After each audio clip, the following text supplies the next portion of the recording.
Yuk kita belajar transformasi geometri lagi. Kali ini kita akan membahas soal tentang menentukan koordinat bayangan hasil transformasi berulang.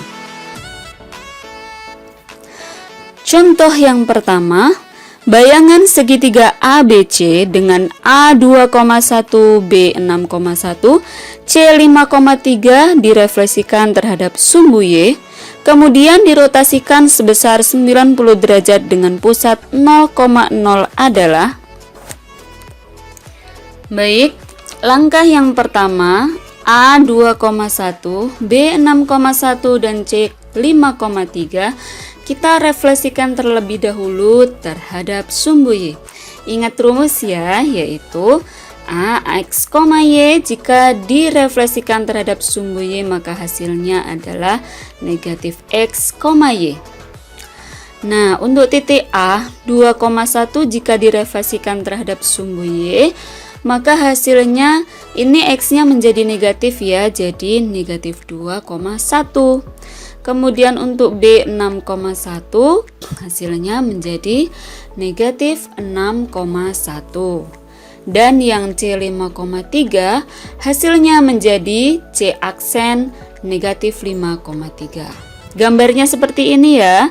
Nah, ini direfleksikan, ABC direfleksikan terhadap sumbu Y, maka hasilnya seperti itu. Nah, terlihat ya, seperti kita sedang bercermin ya.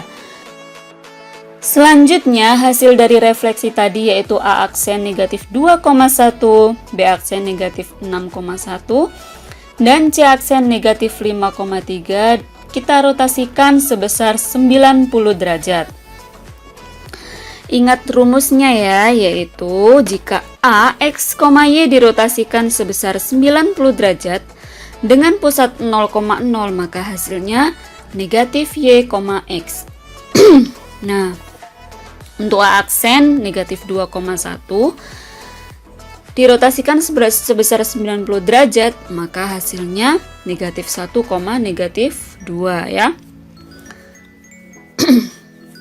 Untuk B aksen negatif 6,1 hasilnya adalah negatif 1, negatif 6. Jadi dibalik ya, dan Y-nya itu berubah menjadi negatif. Untuk X-nya di belakang tapi tetap. Kemudian yang C aksen negatif 5,3 dirotasikan sebesar 90 derajat dengan pusat 0,0, hasilnya negatif 3, negatif 5. Jika digambarkan akan seperti ini. Untuk yang ABC tadi titik asalnya ya, kemudian direfleksikan, maka jaraknya sama, direfleksikan terhadap sumbu Y seperti kita bercermin, kemudian diputar sebesar 90 derajat. Baik, kita ke contoh yang kedua. Tentukan bayangan titik 2,3 jika didilatasikan terhadap 0,0, pusatnya 0,0 dengan faktor skala 2. Dilanjutkan dengan refleksi terhadap X sama dengan negatif 1. Ingat rumus dilatasi ya. Jika X, Y didilatasikan terhadap pusat 0,0 dengan faktor skala K, maka hasilnya X kali K, Y kali K. Jadi tinggal dikali saja ya. Hasilnya seperti ini. Titik 2,3 didilatasikan terhadap pusat 0,0 dengan faktor skala 2, maka hasilnya tinggal dikali saja 2 kali 2 dan 3 kali 2. Jadi hasilnya 4,6.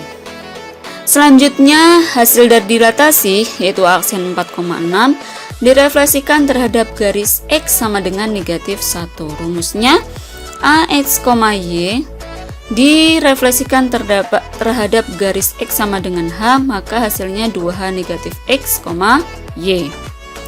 Untuk titik A aksen 4,6 jika direfleksikan terhadap garis X sama dengan negatif 1, hasilnya 2 kali hanya negatif 1 dikurangi 4 yaitu X nya, 6, hasilnya negatif 6,6. Nah, jika digambar seperti ini ya, titik asalnya tadi 2,3. Kemudian didilatasikan terhadap faktor skala 2 menjadi 4,6. Kemudian dicerminkan terhadap garis X sama dengan min 1, hasilnya negatif 6,6. Nah, sekarang untuk soal berikut silakan dikerjakan, kemudian digambar juga ya, dan selanjutnya difoto, kemudian dikirimkan ke Google Classroom masing-masing. Terima kasih, mudah-mudahan segala yang Ustazah sampaikan dapat difahami. Assalamualaikum warahmatullahi wabarakatuh.